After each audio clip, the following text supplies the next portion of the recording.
अगर आप अपने देश की सेफ्टी चाहते हैं तो ये वीडियो बहुत जरूरी है, इसे अपने दोस्तों से जरूर शेयर करना। Late army chief general Bipin Rawat ने एक बार कहा था कि भारत एक साथ 2.5 दुश्मनों से लड़ रहा है। भारत का पहला दुश्मन पाकिस्तान है, दूसरा चीन है, और जो भारत का बचा हुआ आधा दुश्मन है वो भारत के अंदर है। इसमें भारत के अंदर रह रहे वामपंथी मीडिया, जिहादी सोच वाले पाकिस्तान के हमदर्द और बाकी के लोग, और ये आधा दुश्मन भारत की सेफ्टी के लिए सबसे बड़ा खतरा है। बिपिन रावत जी ने ऐसा क्यों कहा था और आखिर क्यों ये आधा दुश्मन भारत के लिए सबसे बड़ा खतरा है, आज की वीडियो में हम एक एक करके उन्हीं पर बात करेंगे। दोस्तों, आपने देखा होगा कि हमारी सिक्योरिटी एजेंसियों ने ज्योति मल्होत्रा नाम की एक ट्रैवल ब्लॉगर को पाकिस्तान के लिए जासूसी करने के इल्जाम में गिरफ्तार किया है। पता लगा है कि इस लड़की का पाकिस्तानी हाई कमीशन में दानिश नाम के एक बंदे से अफेयर था। इतना ही नहीं, दानिश की बीवी ने ही इसे कन्विंस किया कि इस्लाम में 4 शादियों की इजाजत है। खबर यह भी है कि इसने अपना धर्म भी बदल लिया था, लेकिन इसे कहा गया कि अपना नाम ज्योति मल्होत्रा ही रखे। इसने दानिश से शादी की और ये क्लेम भी किया जा रहा है कि ये दोनों साथ घूमने इंडोनेशिया भी गए थे।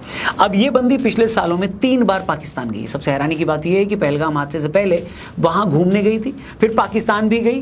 कुछ लोग यहां तक क्लेम कर रहे हैं कि ज्योति का पहलगाम जाने से पहले पाकिस्तान जाना और फिर कश्मीर जाने के बाद फिर पाकिस्तान जाना, इसमें भी एक पैटर्न है। आपको जानकर हैरानी होगी, पिछले साल एक ट्विटर यूजर जो ज्योति के चैनल को फॉलो करता होगा, उसने एनआईए को भी ये कहा कि भैया ध्यान दो, इस लड़की को चेक करो, क्योंकि ज्योति के जो वीडियो सामने आ रहे हैं उसमें एक पैटर्न है। वो पाकिस्तान की सॉफ्ट इमेज दुनिया के सामने रख रही है कि ये लोग कितने अच्छे हैं। फिर वो पाकिस्तान में एक हिंदू को भी पकड़ कर ले आती है जो कैमरे के सामने ये बता रहा है कि कैसे पाकिस्तान में हिंदुओं की हालत कितनी अच्छी। वो कश्मीर हादसे के बाद सरकार और आम आदमी पर ब्लेम डालती है कि इन लोगों को भी ध्यान रखना चाहिए था। इसमें गवर्नमेंट की ही नहीं बट हर उस नागरिक की रिस्पॉन्सिबिलिटी है जो घूमने जाता है, जिसको वॉचफुल होना चाहिए। इन सारी बातों का मतलब आप समझ रहे हैं कि कैसे ज्योति को फंसाकर उसका ब्रेन वॉश किया गया, फिर उससे सीक्रेट इंफॉर्मेशन शेयर करवाएगी, फिर उसके चैनल को यूज करके पाकिस्तान की पॉजिटिव इमेज बनाने की कोशिश की गई। और जो लाखों लोग उसका चैनल देख रहे थे, उन्हें तो पता ही नहीं था कि वो एंटरटेनमेंट नहीं देख रहे हैं, बल्कि उसकी आड़ में एक प्रोपेगेंडा देख रहे हैं। वेल, हमने अपने पहले की वीडियोस में भी ये बात कही है कि क्या रीजन है कि सोशल मीडिया इन्फ्लुएंसर्स जिनके लाखों फॉलोअर्स हैं, वो इस टाइम वॉर के टाइम में पाकिस्तान के खिलाफ कोई पोस्ट ही नहीं कर रहे। इसका बड़ा सिंपल रीजन है, भारत में ऐसे कितने कंटेंट क्रिएटर्स हैं जिन्होंने अपना कंटेंट ही एंटी इंडिया स्टैंड को लेकर किया है। इन्हें आप सुनेंगे तो लगेगा कि ये सरकार की बुराई कर रहे हैं, मगर सरकार की बुराई करते करते ये ऐसी बातें भी करते हैं जो देश के खिलाफ होती हैं। अब ये बातें पाकिस्तान में और बांग्लादेश में बैठे लोगों को बड़ी पसंद आती हैं, यही बातें भारत में बैठे एक सेक्शन को भी बहुत पसंद आती हैं। अब आप मैथ समझिए, अब ये जितने लोग भारत और पाकिस्तान और बांग्लादेश में बैठकर इनका कंटेंट पसंद करते हैं, ये इनकी ऑडियंस का 40 से 50% के करीब है। ऐसी ऑडियंस जो इनके पास आई ही इसलिए है क्योंकि इनके वीडियो में या तो ये मोदी की बुराई करते हैं या हर कॉन्फ्लिक्ट में अपने ही देश की गलती निकालते हैं। इसलिए जब भारत पाकिस्तान के बीच वॉर जैसे हालात हुए, तब भी इन लोगों ने पाकिस्तान को कुछ नहीं कहा, क्योंकि इन्हें पता था कि अगर हमने कुछ कहा तो फिर हमारी आधी ऑडियंस भाग जाएगी। और बाकी दुकानदारों की तरह ये कंटेंट क्रिएटर्स भी ऐसा कोई काम नहीं करते जिससे इनका ग्राहक नाराज ना हो जाए। अरे बाप रे, ये तो धोती खोल रहा है। वेल, धोती मैंने नहीं, आनंद रंगनाथन ने खोली है बहुत सारे लोगों की। हमारे साथ एक स्पेशल पॉडकास्ट में इंडिया पाकिस्तान कॉन्फ्लिक्ट का सबसे सॉलिड पॉडकास्ट कल सुबह 8 बजे हम रिलीज करेंगे हमारे टीआरपी चैनल पर। उस चैनल का लिंक डिस्क्रिप्शन में दिया है, सब्सक्राइब जरूर करना। वीडियो में आगे बढ़ते हैं। वेल दोस्तों, मेरा मानना यह है कि चाहे ज्योति मल्होत्रा हो या ऐसे कंटेंट क्रिएटर्स, ये बराबर के कल्प्रिट हैं दोनों लोग। ज्योति या उस जैसे लोग तो डायरेक्ट पाकिस्तान से पैसा लेकर उनके लिए जासूसी कर रहे थे, लेकिन दूसरे तरीके के जो कंटेंट क्रिएटर्स हैं, अगर ऐसा कंटेंट बनाते हैं जिससे पाकिस्तान खुश हो, भारत का नैरेटिव कमजोर होता है और ऐसा वो सिर्फ व्यूज के लिए करते हैं, तो ये भी उसी तरह के दोषी हैं। अब कुछ लोग कहेंगे कि यार एक कंटेंट क्रिएटर से क्या होता है। भाई, एक कंटेंट क्रिएटर की बात नहीं है, जिसके पास 2 लाख का भी ऑडियंस है और ऐसे 1000 क्रिएटर्स अगर भारत में हैं, तो आप समझ सकते हैं नैरेटिव वॉर में भारत कितना पीछे चला गया। अब इनसे एक स्टेप ऊपर चलते हैं। बहुत सारे लोग क्या सवाल पूछ रहे हैं कि हमारे फिल्म स्टार्स ने भी एक भी शब्द नहीं बोला इनके बारे में। मतलब ये कौम इतनी निर्लज है कि जब ऑपरेशन सिंदूर शुरू हुआ तो उसी दिन 26 प्रोड्यूसर्स इस नाम को रजिस्टर करवाने चले गए ऑनलाइन, लेकिन ऑपरेशन सिंदूर के टाइम एक भी बड़े स्टार की जबान नहीं खुली। बताइए क्यों नहीं खुली, वो भी आप जान लीजिए। आपने बहुत सारी फिल्मों में देखा होगा कि जबरदस्ती एक पाकिस्तानी को उसमें बड़ा अच्छा आदमी दिखाकर ठूस दिया जाता है। क्या रीजन है इसका? क्या इन लोगों को पाकिस्तानी से बड़ा प्यार है? बिल्कुल नहीं। सिंपल रीजन है, ये लोग पाकिस्तान को अपने मार्केट के तौर पे देखते हैं। इन्हें लगता है कि अगर हम पाकिस्तानी को अपनी फिल्म में अच्छा दिखाएंगे तो पाकिस्तानी भी खुश होंगे, उनकी फिल्में देखेंगे, उनकी वेब सीरीज देखेंगे, भारत में बैठे उनके हमदर्द हैं वो भी खुश होंगे। इसलिए आज जब वॉर के हालात आए, तब भी इनमें से एक भी स्टार पाकिस्तान के खिलाफ इसलिए नहीं बोला क्योंकि पाकिस्तान इनकी मार्केट है। बॉलीवुड में आज भी अंडरवर्ल्ड का पैसा लगता है, ये सबको पता है, बताने की जरूरत नहीं है। तो इन लोगों को लगा कि ये वॉर वगैरह तो 2-4 दिन में रुक जाएगी, हमें तो सारी जिंदगी धंधा करना, बिजनेस करना है, तो 2 दिन की वॉर के चलते अपने धंधे पर लात क्यों मारी है भैया। मतलब जिस हिंदुस्तान में रहकर आपने नाम कमाया, पैसा कमाया, जब उसी हिंदुस्तान को आपकी आवाज की जरूरत थी तब आपकी जबान को लकवा मार गया। ये जरा बड़ी अच्छी बात कही है दोस्तों कि मुसीबत के वक्त आपका चुप रहना भी किसी का पक्ष लेना होता है। अब इन तमाम स्टार्स ने चुप रहकर किसका पक्ष लिया ये बताने की जरूरत नहीं है। इसलिए बहुत लोगों की नजर में ऐसे लोग भी देश के लिए वैसा ही खतरा है जैसा देश को दगा देने वाले। फिर दोस्तों आपने ये देखा होगा कि पहलगाम हादसे के बाद भी भारत में बहुत सारे लोगों को इस बात की तकलीफ हो रही है कि हम पाकिस्तान को क्यों घेर रहे हैं। पूरा इंटरनेट ऐसे लोगों के बयानों से भरा है, उनकी पोस्ट से भरा है, जो भारत में रहने के बावजूद खुलकर पाकिस्तान का सपोर्ट कर रहे हैं। कौन है ये लोग, ये भी बताने की जरूरत नहीं है। कुछ दिन पहले मुंबई लोकल में एक आदमी को एक खास कौम के लोगों ने इसलिए पीट दिया क्योंकि वो पहलगाम हादसे से जुड़ा एक वीडियो अपने मोबाइल में देख रहा था। इसे देखकर सामने बैठे लोग उससे लड़ने लगे, बोलने लगे कि तू ये वीडियो बंद कर, हम जानते हैं तू हमें सुनाने के लिए वीडियो देख रहा है। ये बोलने के बाद इन लोगों ने उस आदमी की पिटाई कर दी, जिसके बाद उस शख्स को इनके खिलाफ FIR तक करवानी पड़ी। उसमें एकदम से एक रील आती है पहलगाम की, तो वो बोलते हैं कि कुछ मोमेडियन फैमिली बैठी हुई थी सामने, तो वो बोलते हैं कुछ लड़के कि तुम मेरे को देख के ये वीडियो देख रहे हो, बोलेगा कि तुम हम लोगों को देख के वीडियो चला रहे हो। यानी ऐसा कुछ नहीं है भैया, ये तो इंडिया है और अभी इतना बवाल एकदम चढ़ा हुआ है, तो वो आ रही है रील तो मैं देख रहा हूँ, उसमें कोई दिक्कत ही नहीं है। तो बोले अरे देशभक्ति तेरी घर के बाहर दिखाना, ट्रेन के बाहर दिखाना, यहाँ कुछ भी मत दो। और उसके बाद मारपीट करी उन्होंने थोड़ी, 28 वहाँ हुए तो 29वां तेरे को बना देंगे बोले। दूसरी वीडियो देखिए, इस वीडियो में बोल रहा शख्स पहलगाम हादसे के लिए आतंकियों की बजाय आर्मी को गाली दे रहा है। ये साफ बोल रहा है कि भारत ने पाकिस्तान का पानी कैसे रोका और भी न जाने क्या क्या इसने कहा। आप देखिए पहले फिर बात करते हैं। कहीं पाकिस्तान ये तो आप मानते हैं कि आतंकवाद फैलाता है? नहीं, हम तो नहीं मानते। आप भी फैला सकते हो, आपके माथे पे लिख तो नहीं रहा। मैं तो नहीं मानता पाकिस्तान आतंकवाद फैलाता है। सबूत है, 26 लोग मारे हैं, पुख्ता सबूत है, दिखा सकते हो। जो बॉर्डर पे जवान खड़े वो क्या कर रहे थे, सो रहे थे दारू पी के। इस तीसरी वीडियो में आप देखिए ऑपरेशन सिंदूर के बाद ये लोग क्या बोल रहे हैं कि अब ये जवाब दीजिए साहब कि ऑपरेशन सिंदूर होना चाहिए था कि नहीं होना चाहिए था। नहीं होना चाहिए, ये एक मिनट, नहीं होना चाहिए, नहीं होना चाहिए। देखा आपने दोस्तों, पहलगाम हमला पाकिस्तानी आर्मी ने टेररिस्ट के साथ मिलकर भारत पे करवाया। लोगों से उनका धर्म पूछकर उन्हें मारा गया।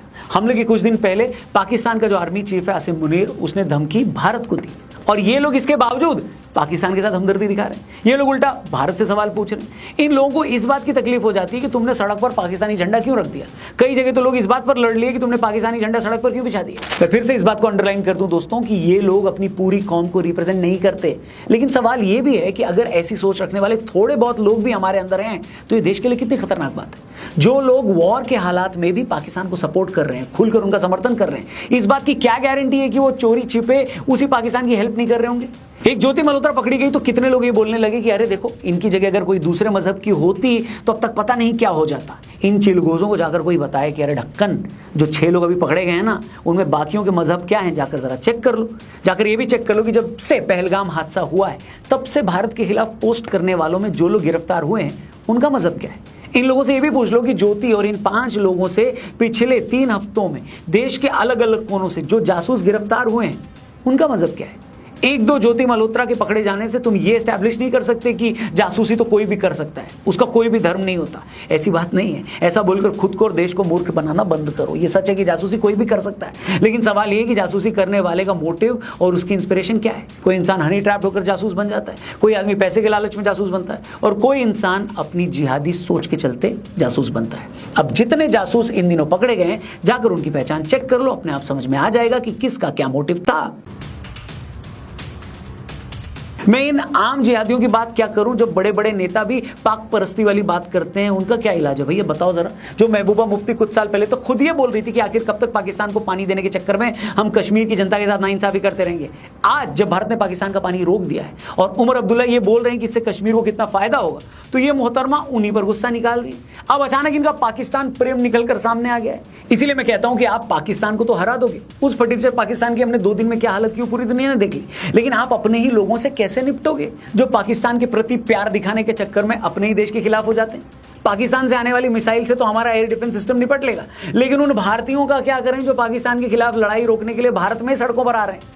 हम पाकिस्तान में घुसकर वहां के आतंकी ठिकानों को तो तबाह कर देंगे, लेकिन उन लोगों से कैसे निपटेंगे जो ये साबित करने में लगे हैं कि नहीं नहीं, पाकिस्तान ने तो भारत के 5 जेट्स गिराए हैं, हम पाकिस्तानी नेताओं के एजेंडे को तो ध्वस्त कर देंगे, मगर अपने उन नेताओं में देशभक्ति कैसे पैदा करेंगे जो अपने ही विदेश मंत्री को नीचा दिखा रहे।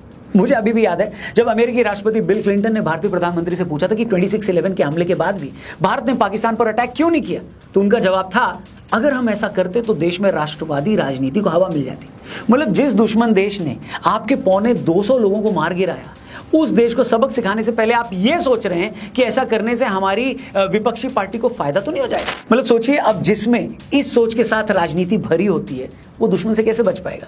और इस सब का फायदा सबसे ज्यादा पता है कौन उठाता है? पाकिस्तान। एक तो पाकिस्तान अपने देश की आवाम से पहले ही झूठ बोलता है, लेकिन जब पाकिस्तान ये देखता है कि उसी तरह का झूठ भारत की ऑपोजिशन की कुछ पार्टियां भी लगातार बोल रही हैं, तो वही झूठ पाकिस्तान वाले अपने चैनलों पर चलाकर बोलते हैं कि देखो देखो देखो, आज जो ये 2 रुपीज इन्फ्लुएंसर्स अपनी जिहादी ऑडियंस को खुश करने के लिए भारत के खिलाफ वीडियोस बना रहे हैं ना, इन्हीं बेशर्मों की वीडियोस चला चलाकर पाकिस्तानी मीडिया अपनी मूर्ख आवाम को यह समझा रही है कि देखो भारत के लोग भी वही बोल रहे हैं जो हम आपको बता रहे थे। ऐसे इन्फ्लुएंसर्स कभी ये समझते नहीं है कि नॉर्मल टाइम में सरकार से सवाल करना एक अलग बात है, करो यार, कौन रोक रहा है, लेकिन जब देश में जंग छिड़ी हो, पूरा इंफॉर्मेशन वॉरफेयर चल रहा हो, तब तो चुप हो जा मेरे भाई।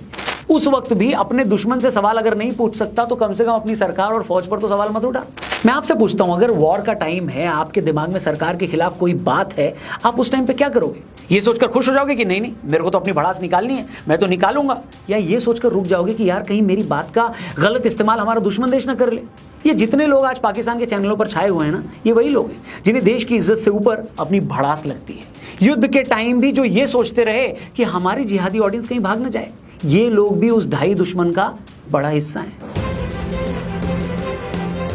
दोस्तों, पिछले कई सालों से हम वीडियोस बना रहे हैं, कई लोगों ने हम पर ठप्पा लगाने की भी कोशिश की, लेकिन मैं पूरे गर्व और रिस्पॉन्सिबिलिटी के साथ ये बात कह सकता हूं कि हमारे मुंह से इस चैनल पर आज तक एक भी बात ऐसी नहीं निकली है जो इस राष्ट्र के खिलाफ हो, जो इस देश के खिलाफ हो।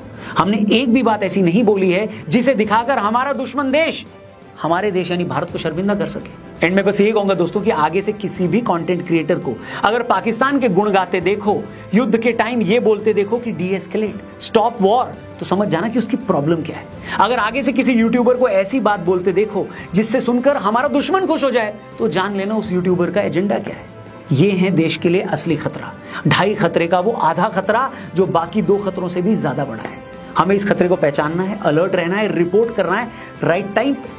इसी मुद्दे पर आनंद रंगनाथन के साथ हमने एक पॉडकास्ट किया है, कल सुबह 8 बजे वो हमारे टीआरपी चैनल पर रिलीज होगा। चैनल को सब्सक्राइब करना, डिस्क्रिप्शन में लिंक दिया है। और क्या लगता है आपको, कमेंट करके बताना, भारत में बैठकर पाकिस्तान का एजेंडा चलाने वालों के साथ क्या होना चाहिए। जो भी हो आपकी राय कमेंट करके बताएं। चैनल को जरूर सब्सक्राइब करना। जल्दी मिलते हैं, अपना ख्याल रखिए। जय हिंद, वंदे मातरम।